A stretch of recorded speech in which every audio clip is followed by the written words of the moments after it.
Hello दोस्तों, स्वागत है आपका अपने YouTube channel Manish class 10 study में। आज हम बताने वाला हूँ क्लास 10 का हिंदी चैप्टर 7 नेताजी का चश्मा।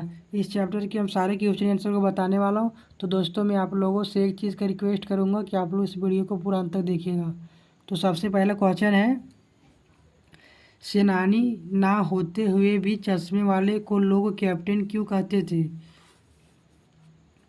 तो पहला का आंसर लिखे हैं, सेनानी ना होते हुए भी चश्मे वाले को लोग कैप्टन इसलिए कहते थे क्योंकि वह एक सच्चा देशभक्त था।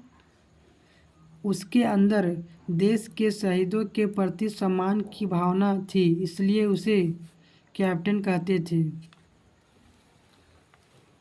तो अब दूसरा क्वेश्चन को बताते हैं। तो दूसरा क्वेश्चन है, हवलदार साहब ने ड्राइवर को पहले चौराहे पर गाड़ी रोकने के लिए मना किया था, लेकिन बाद में तुरंत रोकने को कहा। तो दूसरा का क्या आंसर है?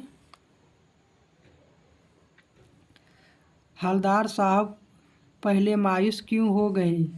का क्वेश्चन है। अब का आंसर लिखे हैं, हवलदार साहब को जब यह पता चला कि चश्मे वाले व्यक्ति का मृत्यु हो गया है तो वह यह सोचकर उदास थे कि अब नेताजी की मूर्ति पर अब चश्मा कौन लगाएगा।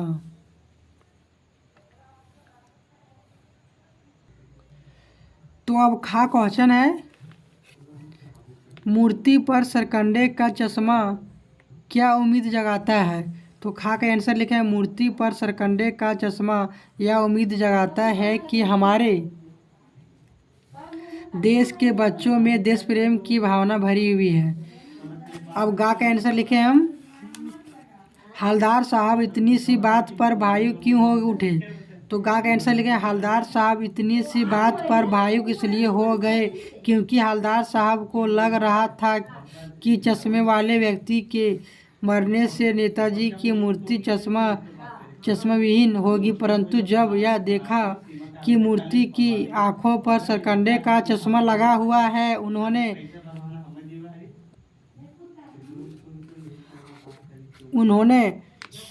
समझ लिया कि युवा पीढ़ी में देश प्रेम और देशभक्ति की भावना है। यह बात सोचकर वे भावुक हो गए। तो अब दोस्तों तीसरा क्वेश्चन है, आशा स्पष्ट कीजिए।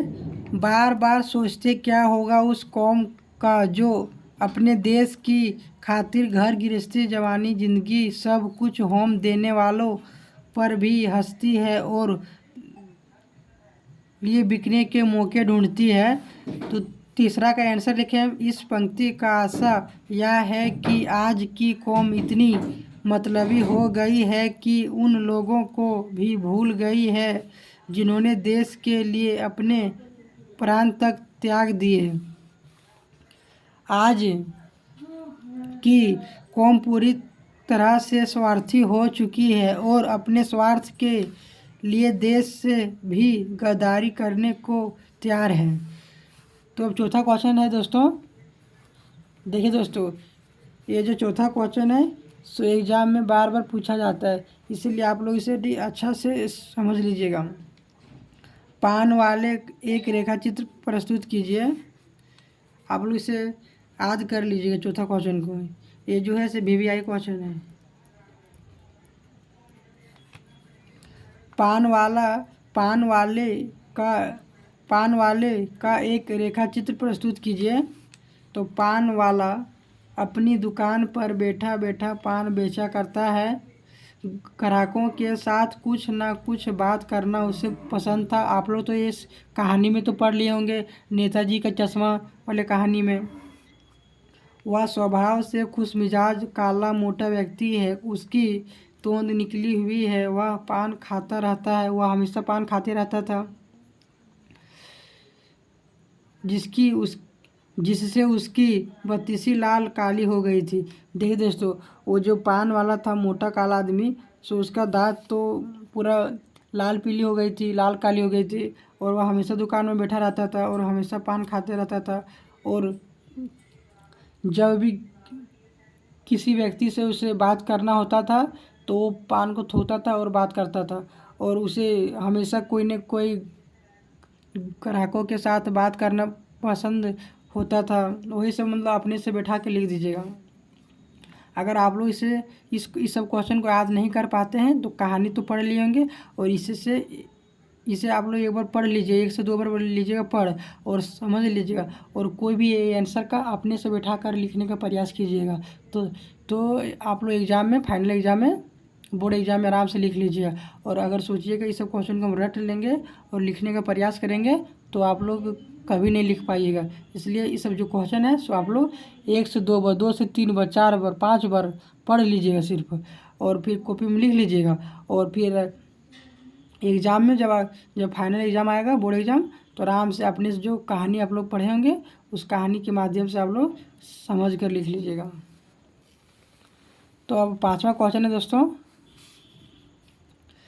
वो लंगड़ा किया जाएगा फौज में, पागल है पागल, कैप्टन के प्रति पान वाले की इस टिप्पणी पर अपनी प्रतिक्रिया लिखिए।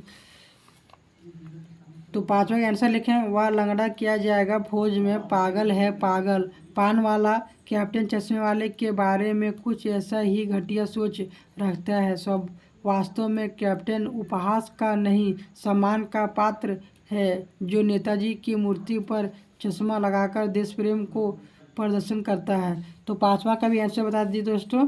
तो इतना ही आंसर था। अब देखिए दोस्तों, अब आगे आंसर है, आगे क्वेश्चन है 6ठा, 7वां, 8वां, वो सब है संरचना और अभिव्यक्ति का क्वेश्चन है। तो वो सब तो आप लोगों को पहले ही बता देंगे, एग्जाम में नहीं पूछा जाता है, क्योंकि हम 2026 में हम इन्हीं साल में ही बोर्ड एग्ज़ाम दिए थे, तो हमको मालूम है कि ये सब एग्ज़ाम में नहीं पूछा जाता है। अगर आप लोगों का टीचर अगर बताए कि ये सब भी है लिखना है तो लिख लीजिएगा, पर उस सब पर ध्यान नहीं दीजिएगा, उस सब एग्ज़ाम में नहीं पूछा जाता है। तो दोस्तों, वीडियो को ख़त्म करने से पहले मैं आप लोगों से एक चीज़ पूछना चाहता हूँ कि आप लोगों को अगर किसी भी प्रकार से इससे रिलेटेड कोई दिक्कत हो तो हमें कमेंट में पूछ सकते हैं, हम इसका जवाब देने का प्रयास करूँगा।